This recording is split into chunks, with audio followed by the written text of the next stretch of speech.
감정평가사는 우리 시험 수준보다는 조금 높습니다. 예전에는 차이가 많이 났었는데 우리가 지금 수준이 너무 많이 올라와 있어 가지고 지금은 우리보다 조금 더 높은 수준이고요.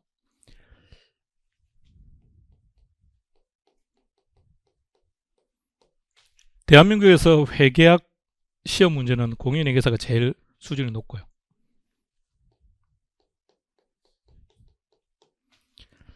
감정평가사와 7급은 상황에 따라 좀 차이는 있습니다. 근데 최근에는 7급 시험 형태가 달라져서 객관식 사지선택형이 아닙니다.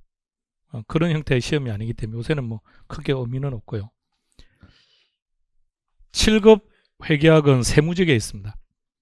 7급 강의를 하면 앉아 계신 분들은 대부분 다 경영학과를 졸업했거나 아니면 회계학과거나 최소한 상경계열 출신들이 한 70에서 80 정도 됩니다. 나머지 20 정도가 다른 쪽이고요. 그럼 7급이 강의하는 입장에서는 제일 편합니다. 일단 기본적인 베이스는 다 되어 있고요. 받아 먹겠다는 준비는 이미 다 되어 있기 때문에 던지기만 하면 돼요.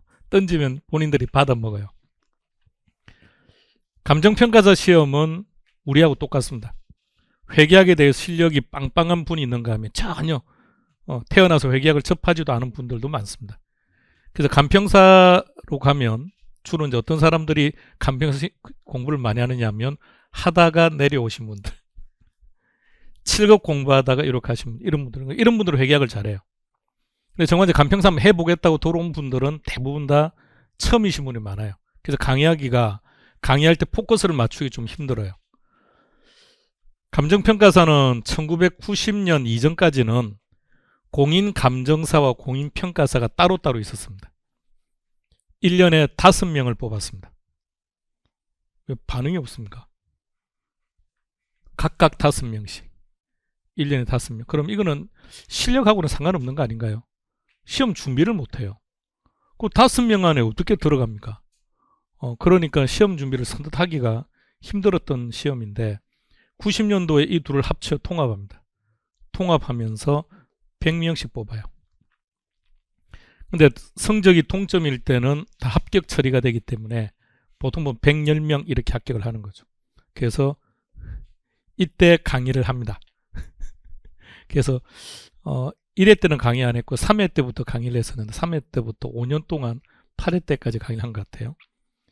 무진장 힘들었습니다. 근데 자꾸 여러분들을 지금 첫 만남에 붕괴 얘기할 때마다 자꾸 아니다 자꾸 말을 하는 이유가 제일 처음에 강의할 때 100분이 앉아 계셨는데 붕괴 강의가 끝나고 나면 30%가 포기합니다. 그래서 그때 알았습니다. 붕괴를 하면 안 되겠구나. 그럼 붕괴를 알아야만 이게 7급 또는 감평사 공부하는데 합격할 수 있느냐? 그렇진 않아요. 근데 7급은 좀 달라요. 7급은 고득점을 받아야 되기 때문에 붕괴해야 돼요. 한 문제라도 놓치면 안 되니까. 9급은 붕괴를 못하면 아예 전멸입니다. 붕괴하고 관련된 문제가 많이 나오기 때문에. 이거는 아예 해야 되고요. 7급은 그래도 몇 문제가 나오기 때문에 붕괴를 해야 되고 나머지는 붕괴라는 개념 몰라도 괜찮아요. 몰라도 괜찮다. 그런데 알면 편하다. 알면 편하다. 자꾸 붕괴라는 멘트가 나갈 때마다 개 불편한 거예요. 그리고 학창 시절을 되돌아볼 때 그 붕괴 때문에 아까 말했던 부기학원을 다녔을 정도였으니까 붕괴가 썩 그렇게 유쾌한 파트는 아니에요. 근데 우리는 꼭 뭐 합격을 하기 위해서는 붕괴라는 개념 필요 없으니까 천천히 생각하자고요. 자, 재무상태표 다시 떠올리세요. 자산, 부채, 자본. 자산은 크게 2개. 유동, 비유동. 부채도 마찬가지. 유동, 비유동. 그럼 이 둘은 구분 기준이 똑같아요. 1년. 그러면 부채 쪽에서 유동 부채와 비유동 부채를 구분하면 내가 1년 이내에 상환해야 되느냐 안 해도 되느냐를 가지고 구분했고요. 자본은 5개. 자본과 자본금은 다르다. 자본금은 주식이다. 그 개념요. 그 다음에 이제 자산이 제일 중요해요. 다시 자산으로 돌아가면 자산은 유동과 비유동인데 1년 이내에 현금화되면 유동 아니면 비유동. 유동은 다시 2개. 당좌와 재고. 그럼 당좌와 재고는 어떻게 구분합니까? 제일 중요한 게 판매겠죠. 그죠? 1년 이내에 판매를 통해서 현금화하느냐, 판매 없이도 1년 이내에 현금화할 수 있느냐를 가지고 구분했습니다. 그 다음 비유동에는 4개. 투자, 유형, 무형, 비유동. 좋습니다. 유동자산은 당좌와 재고. 재고는 별거 없죠. 상품, 제품, 반제품, 제공품, 원재료 이런 것들요. 자, 당좌자산 첫 번째가 뭐던가요? 현금 및 현금성. 이거는 알아야 돼요. 어차피 계속 할 겁니다. 다음 주에 좀 더 들어갈게요. 다음 주에 조금 더 들어가고 관련된 계산 문제 하나를 풀어볼게요. 그래 개념이 좀 더 명확해질 것 같아서. 현금 및 현금성 자산의 제일 중요한 키워드는 3개월입니다. 그건 기억해둬야 됩니다. 만기가 3개월 이내인 그런 상품들입니다. 바로 들어갈게요. 자, 요거 한번 기억해 보세요.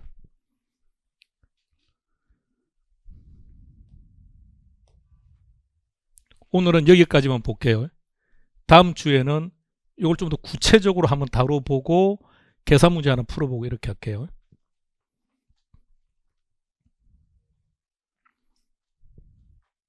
그러니까 유동성이 당연히 높겠죠. 3개월 이내에 현금화 시킬 수 있다고 했으니까.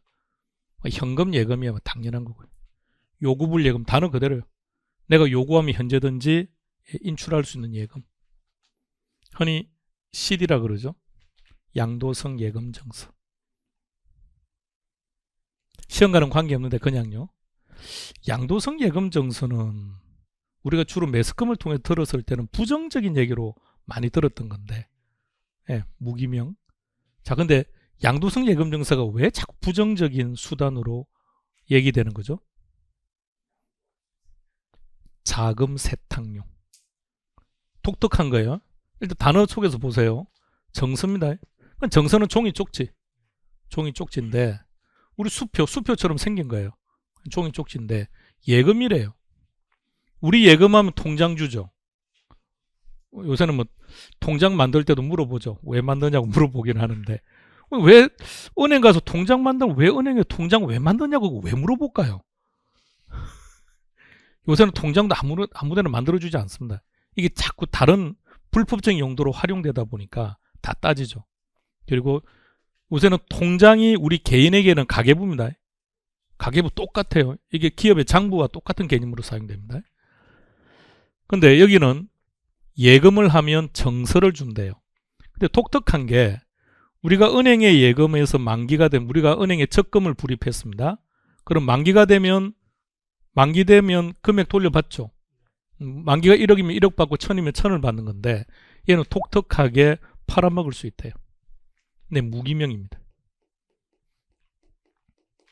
수표 같은 경우는 그나마 배서라도 하는데 여기는 무기명이라고요. 그러면 제일 처음에 은행을 찾아가서 양도성 예금 증서를 사는 사람은 있을 거 아닙니까? 갑이라는 사람이 샀다고 합시다. 그럼 은행은 갑은 알죠. 갑에게 팔았으니까. 근데 갑이 을에게 팔고 그러면 이 중간에 누가 사고 팔았는지는 그 누구도 몰라요. 제일 마지막에 Z라는 사람이 어느 날 찾아온 거예요. 은행에. 양도성 예금증 시리즈 들고 이게 1억짜리면 1억 주고 1억 받아가는 거예요. 이게 양도성 예금증서입니다. 자, 그런데 생각해 보세요. 갑돌이가 1억짜리 CD를 가지고 있대요. 근데 어느 날 을돌이가 갑을 찾아온 거죠. CD를 자기한테 팔라고. 아니, 을이 CD가 필요하면 은행 가서 CD를 사면 되는 거 아닌가요? 그런데 왜 갑을 찾아왔을까요? 왜 이유가 뭘까요? 재산이 29억밖에 없다는 그분인 거죠. 우리 지금 대화가 안 되는 중이죠. 근데 그분의 자녀라든지 그러니까 비자금으로 지금 지하경제에 있는 돈은 많은데 이걸 실물경제로 끌어올리려고 하니 그러니까 가는 거죠. 1억 주고 살까요? 팔 이유가 없겠죠. 1억 1000을 달라고 하든지 1억 2000을 달라고 하든지 이렇게 해서 팔겠죠. 그렇게 흘러가죠. 그렇게. 모르죠. 그건 당연히 누가 어떻게 해서 자금이 됐는지. 근데 어느 날 문제가 생기죠. 그래서 삼성 이학수 부회장이 검찰에 불려가죠. 돈 어떻게 했습니까? 막 조사를 하다 보니까 CD가 놓은 거죠. CD를 찾아가다 보니까 예, 이해창 후보한테 뭐 몇백억이 흘러가고 노무현 후보한테 몇백억이 흘러가고 뭐 대통령 후보 시절에 막 정치 자금들이 흘러나오고 하지 않던가요? 다 그런 용도로 쓰이는 것들 CD. 그래서 CD는 폐지가 됩니다. 폐지가 되었다가 다시 부활한 겁니다. 이렇게 생각한 거죠. 부정적인 어떤 이유가 있었는지는 모르겠지만 이렇게 표현하는 거죠. CD가 부정적인 용도로 사용되고는 있지만 그래도 음성적인 자금을 이렇게 양성화시키는 긍정적 효과가 있으니까 음성적 자금들은 이게 잘못하면 어디로 흘러갈까요? 외국으로 빠져나갈 거 아닙니까? 그것보다는 그냥 우리 실물 경제로 끌어올려서 우리 자체적으로 해결하는 게 경제를 위해서는 좋은 거 아닙니까? 그러니까 또다시 부활시키고요.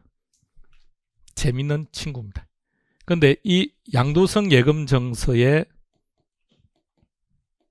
이자율이 올라가면 우리 은행 대출 금리도 올라갑니다. 이거 이상한 거 아닌가요? 은행에 CD를 팔려고 내건 거예요. 그 은행에서 이렇게 말한 거죠. 우리 은행 CD 발행하면 3% 이자 드리겠습니다. 이렇게 한 거예요. 근데 투자를 안 해요. 그럼 은행에서 어떻게 합니까? 은행은 저 투자를 유치해야 되니까 오피죠. 그래서 4% 줄게, 5% 줄게 올린 거예요. 그럼 자신들이 자금을 조달하기 위해서 이자를 많이 주겠다고 해놓고 그걸 자금을 조달해서 우리가 은행가 돈 빌려가면 대출금리를 높여서 그 이자를 차입자의 고스란히 첨가시키는 거죠. 잘못된 거죠. 그래서 지금은 이제 은행 대출금리를 조금 더 예전보다는 조금 더 복잡하게 만든 겁니다. 자, 이런 게 현금 및 현금성 자산입니다.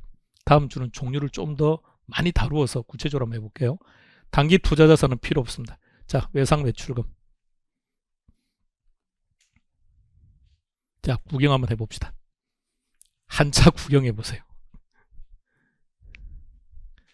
자, 먼저 외상 매출금입니다. 매자가 팔매자죠, 그죠? 팔매자. 그래서 외상으로 팔았다는 얘기고, 그러니까 외상으로 팔았으니까 지금 당장 내 수중에 돈은 안 들어왔지만, 그러나 언젠가 나는 돈이 들어올 거니까 내가 채권자가 된 거죠. 그러니까 이거는 자산이라고요. 자, 그 다음에 외상 매입금을 보세요. 살매자입니다. 내가 외상으로 샀죠. 그럼 내가 채무자가 되는 거죠. 이건 부채가 됩니다. 자, 구분하세요. 연결해서 뭘 하나 기억해 놓자고요. 받으름. 연결해서 직업음. 연결하고요. 이것도 연결해서 미수금도 하나 기억해 놓으세요.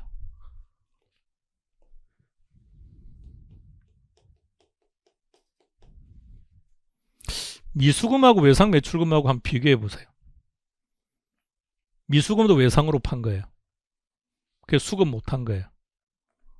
그럼 둘 다 외상으로 판 거네요. 돈은 못 받고. 근데 이것도 주된 영업 활동이냐, 주된 영업 활동 이외냐를 가지고 구분합니다. 주된 영업 활동에 있는 상품을 팔았다. 주된 영업 활동 이외의 상품을 팔았다. 이렇게. 똑같은 행위인데도 막 이렇게 구분해요. 자, 이 두 사람의 관계를 한번 구경하세요. 그러면 A 주식회사 입장에서는 외상 매출입니까? 매입입니까? 매출이 되겠죠. 외상 매출. 그럼 갑의 입장에서는요? 외상 매입이 되겠죠. 자, 우리 이거 분기 한번 해봅시다. 천천히 하나씩. 자, 먼저 주식회사 A 입장에서 8월 6일 날 분기 한번 해볼까요? 자동차를 팔았다. 그러니까 자동차 해도 문제는 없습니다. 그런데 그런 계정 과목은 없어요. 그냥 상품인 거죠. 상품. 그러면 편하신 쪽 한쪽만 하면 돼요. 자, 선은 그냥 차변 대변 구분하려고 해놓은 겁니다. 자, 그러면 자동차를 외상으로 거래했다. 그럼 자동차가 나간 거죠. 그럼 상품인데 상품은 자산이죠. 자산이 증가한 겁니까? 감소한 겁니까? 감소한 거니까 어느 쪽으로요? 대변. 좋습니다. 상품. 자, 100만 원이면 100만 원. 자, 이렇게 쓰고요. 그 다음에 대차 평균의 원리니까 그냥 금액은 어차피 동일해야 되는 거죠. 그 다음 무슨 계정을 쓸 건지 한번 생각해 보세요. 외상 매출금은 자산입니까? 부채입니까? 자산. 그러니까 자산의 증가니까 원래 자기 자리.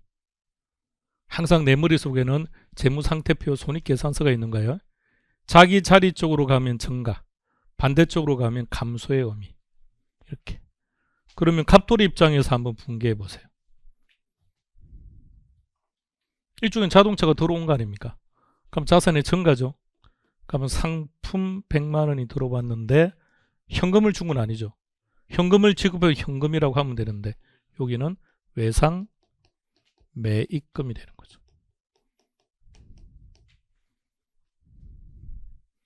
분개 한번 구경해 놓고요.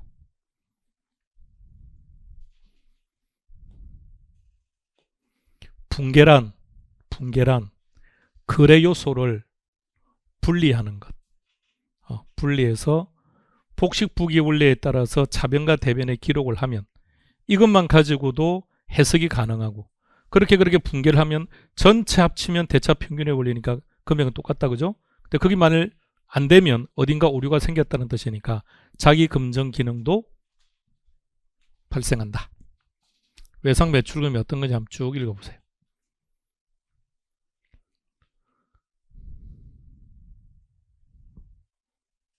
결론 앞으로 받아야 된다. 그러니까 자산이다. 갑돌이 입장 외상 매입금이죠.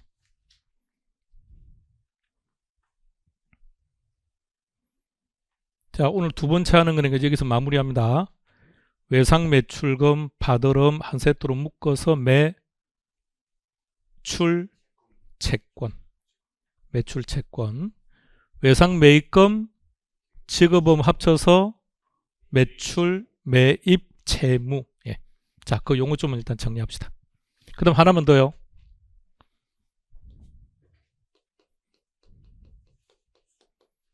외상 매출금과 미수금 둘 다 상품을 팔았다. 외상으로. 그런데 주된 영업활동으로 판매된 상품, 주된 영업활동 이외의 상품이 판매된 것. 자, 세트 묶어요. 묶으세요. 요렇게 한 세트. 그 다음 외상 매출금하고 미수금 또 묶어서 한 세트.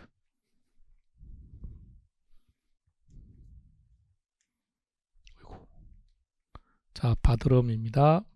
선급 비용 보죠. 비용 아니라네요. 비용이면 손익계산서로 가야 되는데 비용은 아니랍니다. 먼저 지급했답니다. 자, 한자 구경하세요. 먼저 선자에 지급할 급자입니다. 먼저 지급했다. 먼저 지급했으니까 나는 앞으로 서비스를 받을 입장에 있는 거죠. 그래서 자산으로 보겠다. 재료에 박스 안에. 시험 문제가 선급 비용 이렇게 놓을 수도 있고요. 아니면 구체적인 계정 가면 저렇게 놓습니다. 제일 많이 놓는 거 선급 보험료 이런 것들.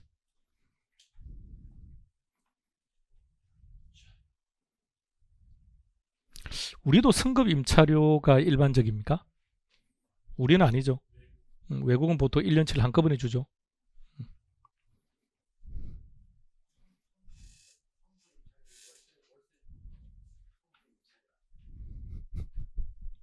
그래도 우리는 보증금 딱 걸고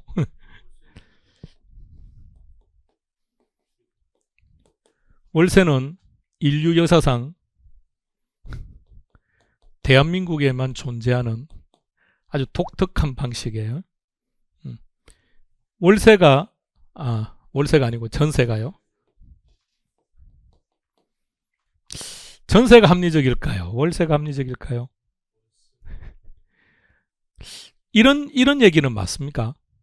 전세가 왜 좋냐고 물어보면 원금은 보존되니까이라는 말을 많이 하는데 정말 전세로 하게 된 원금 보존이 되는 겁니까?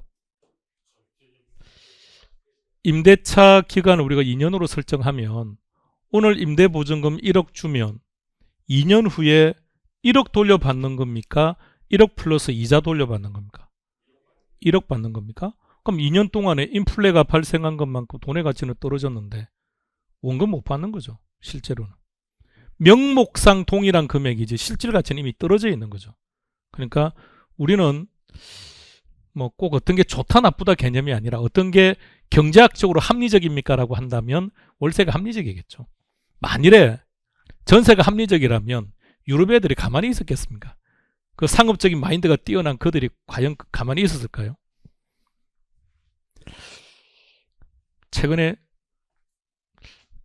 국토부 장관 시절에 그 말 했나요? 우리 전세 없애버리고 다 월세로 만들겠다고? 아마 힘들 것 같아요. 우리 정서상. 너무도 오랜 시간 동안 이 제도를 도입해 왔기 때문에. 근데 한 가지만 생각해 보세요.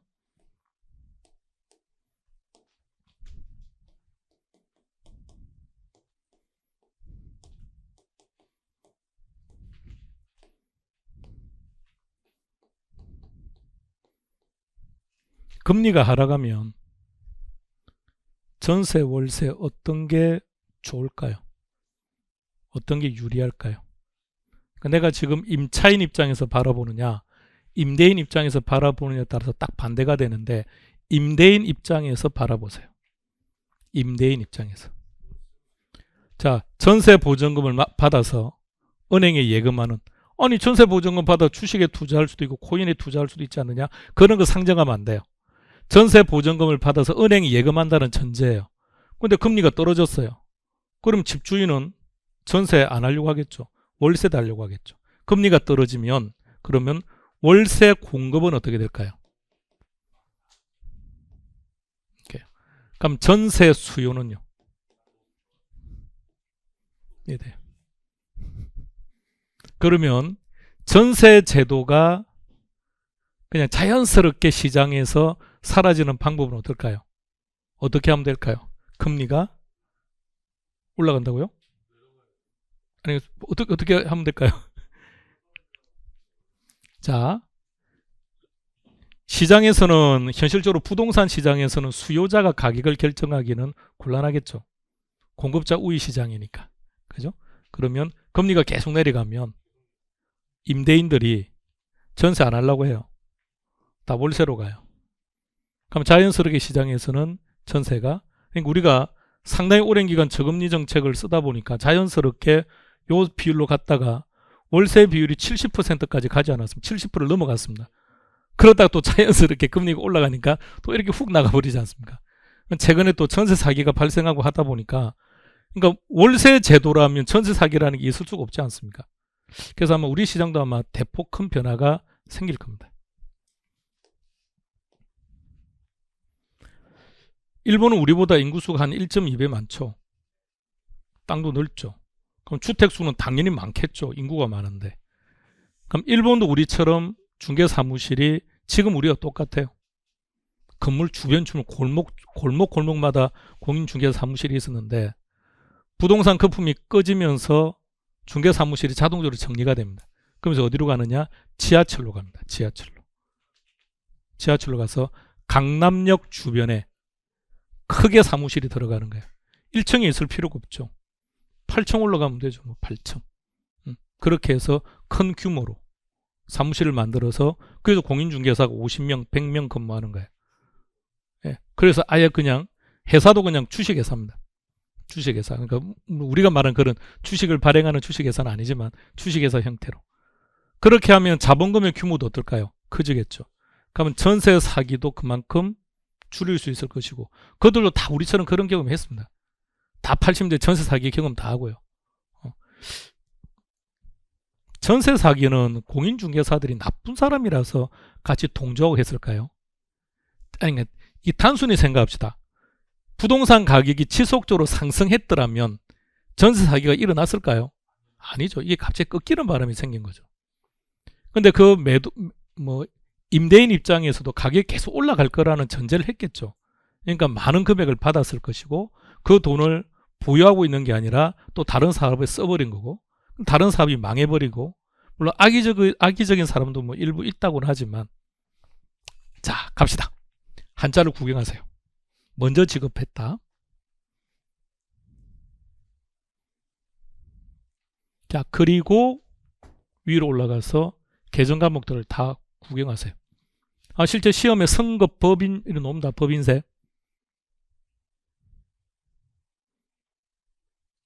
선급 법인세는 어떻게 처리하면 이런 거 아닙니다. 그냥 용어 하나가 탁 떠요. 용어 하나만. 자, 이렇게 한번 생각해 봅시다. 1년이라는 기간을 놓고 쭉 볼 때 재무제표 작성 기준일이 왜 12월 31일입니까?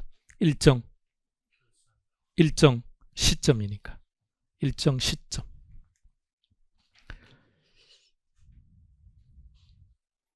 자, 25년입니다.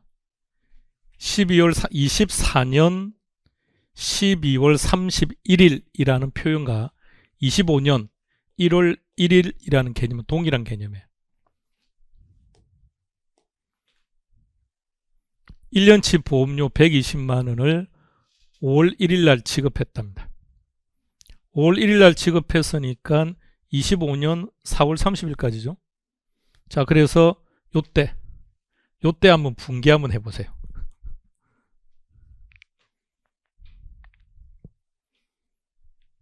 차변 대변을 동시에 보려고 하지 마세요. 편한 쪽을 먼저 보세요.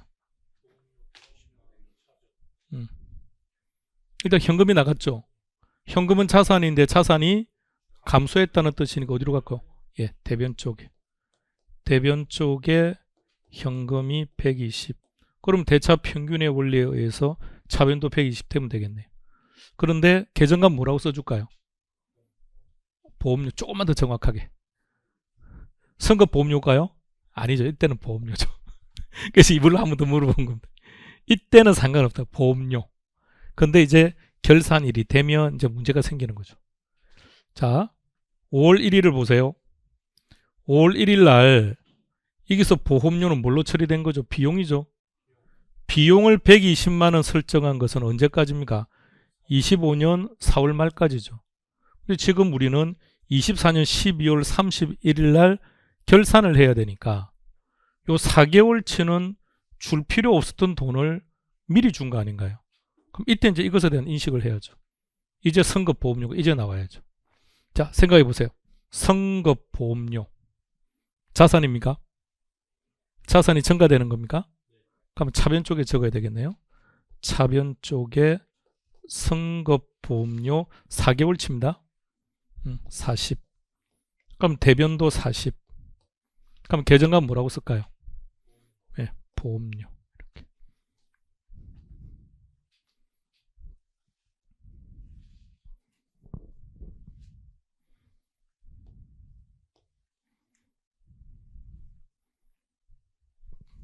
$80만 원 단기 비용이라고요.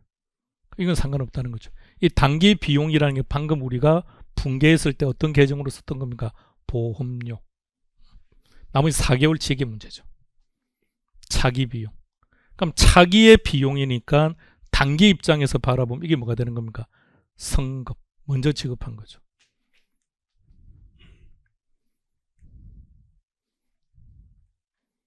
그런데 보세요. 이게 편하십니까? 분개했을 때 해석이 편합니까? 분개하는 게 해석이 훨씬 편해요. 그래서 몰라도 좋은데, 분개를 몰라도 좋은데 오히려 그냥 회계학적인 접근을 하려면 분개를 알면 좀 더 편할 수 있다는 얘기입니다.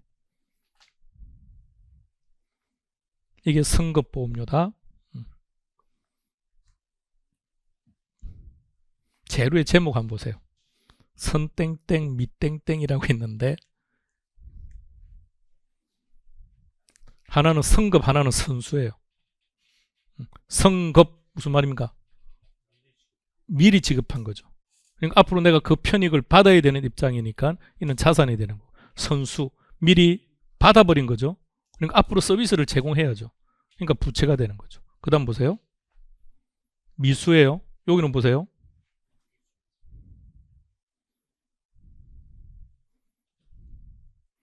어느 날 자연스러워질 겁니다. 선급 미수는 자산이고 선수나 미지급은 부채야. 어느 날 자연스러워질 겁니다. 그래서 첫날 이런 거 안 하려고 했다고요. 근데 자꾸 구경하는 게 좋을 것 같아요. 자료를 몇 번 수정했습니다. 할까 말까 치웠다가. 근데 이미 그 촬영을 해놓은 그때도 이런 계정들을 쭉 설명을 해봤습니다. 미리 자꾸 접해야 되니까. 이걸 3월달이나 5월달에 접하는 것보다는 미리 한번 접해놓고 일단 한번 잘 생각해 보세요. 이런 게 시험 문제 어떻게 논다고요? 앞서 나왔던 거 다음 중 재무상태표 계정 아닌 거 찾아라, 맞는 거 찾아라. 손익계산서 계정 맞는 거 찾아, 아닌 거 찾아라. 그럴 때 주로 놓는 게 얘네들입니다. 당좌입니다. 재고자산 유형자, 이것은 놓을 게 없어요. 너무 쉬워서. 그러니까 이런 것들이 나와야 자꾸 실수하니까요. 자, 성급 비용입니다. 뭐라고 되는지 보세요. 성급자를 빼는 순간 비용이죠. 근데 성급자가 붙는 순간 얘는 비용이 아니라고요. 비용이 아닌데 성급 먼저 지급했다고요. 미수 수익, 미수 받지 못했다는 거죠. 한자 구경해 보세요.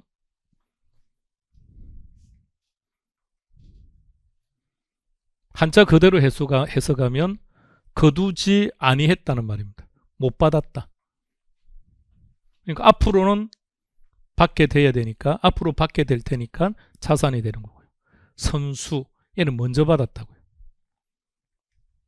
한자를 먼저 보세요. 자, 그리고 확인해 보세요. 외우실 필요 없어요. 한자를 봐놓으세요.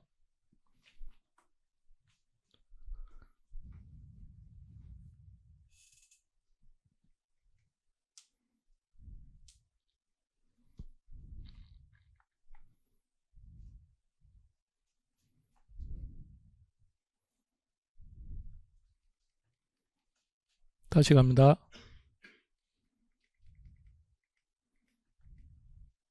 선수, 미수 구분하세요.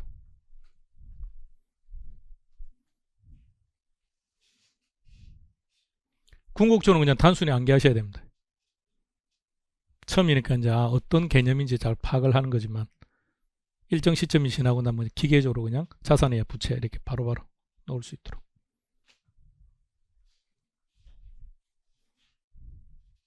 자, 하나 더 해봅시다. 자, 선수 수익입니다. 이 제일 밑에 뭐라고 되어 있는지 한번 보세요. 서비스를 제공하는 시점하고 또는 서비스를 제공하는 시점하고 대금을 지급하는 시점의 차이로 인해서 발생하는 겁니다. 선수 수익이랍니다. 저거는 정확한 이름이 뭘까요? 계정 과목이. 선수 임대료. 수령했다고 했으니까요. 4월 1일 날 1년치 임대료를 수령했답니다. 받았답니다. 자, 그러면 다음 연도 3월 31일까지 분기 한번 해봅시다. 자, 분기 한번 해보세요. 그렇죠. 현금이 딱 나오죠. 현금. 현금은 자산이고 자산의 증가니까 차변에. 그럼 대변도 120은 나와야죠. 그럼 계정값은 뭐라고 써줄까요? 임대료. 이렇게. 여기서는 임대료가 수익입니까? 비용입니까? 수령했다고 했으니까. 수익이죠. 받은 입장이 되니까. 자, 그런데 12월 31일이 되었습니다. 그러면 저 12개월치 중에 요 3개월치가 문제입니다. 먼저 받은 겁니다. 선수 수익이죠. 자, 분계 시작합시다.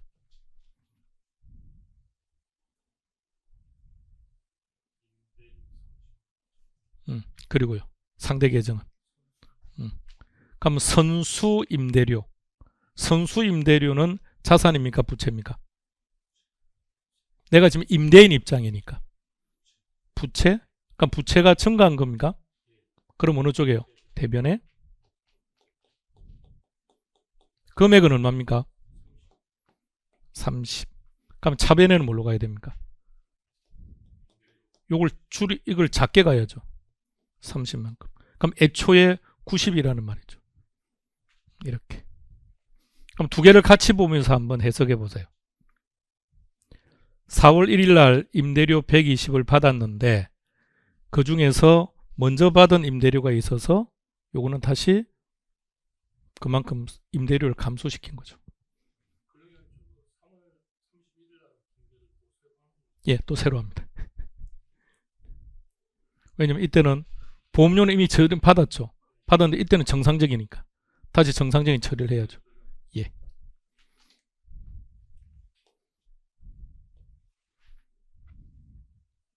근데 이게 방금 계정가붕이 뭐였다고요? 선수 임대료 이렇게. 그래서 붕괴를 하는 게 그냥 이렇게 해석하는 것보다 그래요. 아직 붕괴를 본격적으로 안 했기 때문에 이렇게만 지금 설명드리는 겁니다. 미수검 보세요. 그래서 앞서 미수검은 외상 매출금하고 구분해 놓으시기 바랍니다.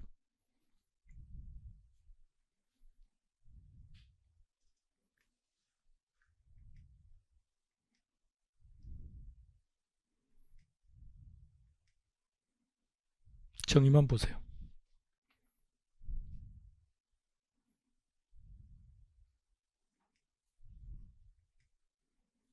자동차를 판매하는 회사다.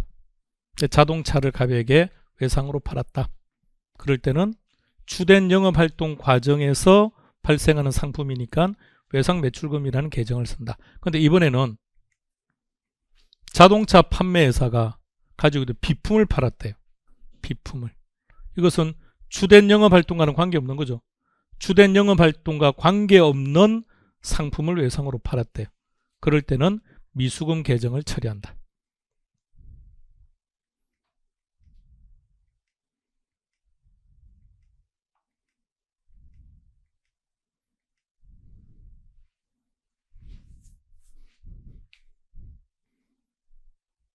역시 한자를 구경하세요.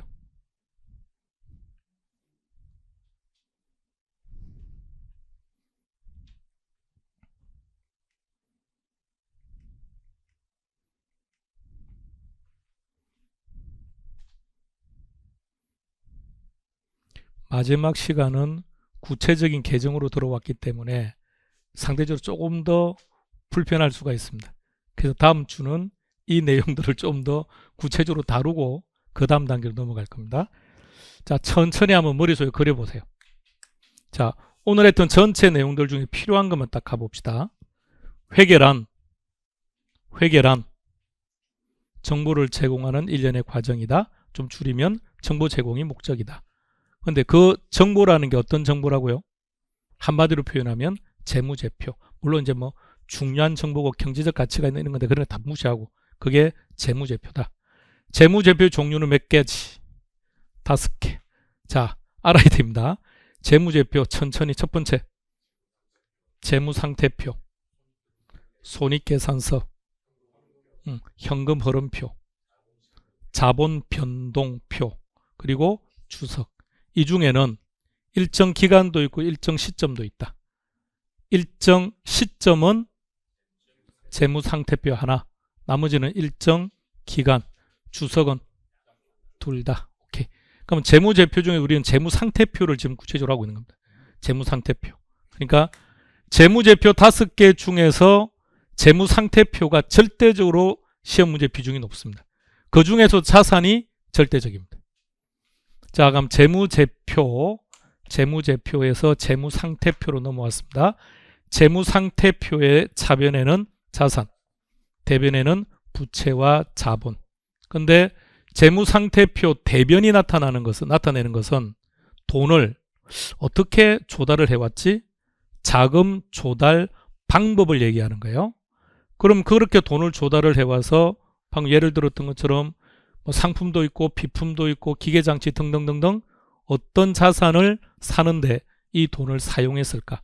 그것을 자금의 운용. 자금을 조달했다. 다른 말로 원천이라는 말을 쓰기도 해요. 자금 원천. 그러면 재무상태표 대변은 자금 조달 또는 자금 원천, 차변은 자금 운용을 나타낸다. 그러면 다시 차변으로 갑니다. 어디에 사용했지? 했을 때 유동자산 아니면 비유동자산을 사는데 사용했다. 유동자산은 다시 2개, 당좌자산과 재고자산, 비유동자산에는 4개, 투자자산, 유형, 무형, 기타. 자, 당좌자산의 종류에는 달달달달 나올 필요는 없습니다. 자, 첫 번째 현금 및 현금성 자산은 반드시 알아야 됩니다. 자, 그 다음에 매출 채권 알아야 돼요. 매출 채권. 매출 채권에는 두 가지. 외상 매출금하고 받을음. 그럼 이 매출 채권에 대립되는 부채로 가면 외상 매입금하고 취급음을 합쳐서 매입 채무. 그럼 이건 어디에 있을까요? 유동 부채에 있겠죠. 그럼 이게 유동 자산에 있었으니까 이게 유동 부채에 있겠죠. 그러면 자, 다시 당좌 자산으로 들어와서 매출 채권은 알아야 됩니다. 자, 두 번째. 그 다음에 미수 선수라고 하는 개념, 나머지 몽땅 합쳐서 결론은 이것만 알면 돼요. 시험 기준으로 볼 때는. 하나하나를 물어보는 게 아니라고요. 하나하나를 물어보는 게 아니라 앞서 했던 것처럼 다음 중 손익계산서 계정 과목 아닌 거 찾아라. 그럼 이런 게 툭툭 텄니다. 그냥 직업 비용. 그럼 손익계산서로 가야죠. 비용이니까. 근데 앞에 단 하나 탁 들어가면 상황이 달라진다는 거죠. 그래서 요것들. 그럼 당좌 자산에서는 크게 세 가지. 현금 및 현금성 자산, 매출 채권 안에 두 가지 있다는 거 아셔야 되고요. 그 다음 세 번째가 통칭해서 얘네들. 좀 구경한 겁니다. 단 얘네들은 하나하나 시험 문제로 나오는 내용들은 아니고요. 전체적인 계정 과목 구분할 때. 그런 문제도 나옵니다. 5개 항목을 열게 해놓은 다음 중 자산에 속하지 않는 것. 다음 중 자산에 해당되지 않는 것에 대해서 재고자산, 유형자산 이런 거 안 나온다고요. 아무도 안 틀리니까. 그럼 전부 다 얘네들이 나온다고요. 그럼 또 만나면 어떻게 해야 됩니까? 또 해석해야 될 거 아닙니까? 또 해석하면 어떻게 됩니까? 또 실수해야 될 거 아닙니까? 그러니까 이게 아주 익숙해져서 암기가 되어 있는 게 편하다고요. 그래서 성급자냐 선수냐 미수냐 미지급이냐 이렇게. 자, 우리의 첫 만남은 이렇게 정리하겠습니다. 할만하죠? 지금 많은 내용을 했습니다. 실은 지금 전체를 지금 다 보여드린 것이기 때문에 전체를 다 보여드리고 이제 시간이 점점 지나면 이 내용들을 하나씩 디테일하게 들어가겠죠. 디테일에 들어갈 거고 강의 일정표에 맞추어서 전반적인 진도는 진행하겠습니다만 여러분들한테 일단 이번 과정의 목표는 계정 과목 좀 익숙하게 만드는 게 목표입니다. 계정 과목들을 좀 더 익숙하게 만드는 거고 좀 그거와 연결해서 분계라는 것에 대해서 좀 기본적 개념만 좀 전달해서 몇 개월이 지나면 이제 분계가 좀 자연스러워지게끔 분계가 되면 재무에게 좀 더 편해요. 그래서 이번에는 좀 계정 과목을 용어 하나하나 요걸 계정 과목이라고 했으니까 요 하나하나를 조금 더 익숙하게 만든다는 그런 계획으로 한번 4주 동안 진행해 보는 걸로 하겠습니다. 다음 시간 뵙겠습니다. 수고했습니다.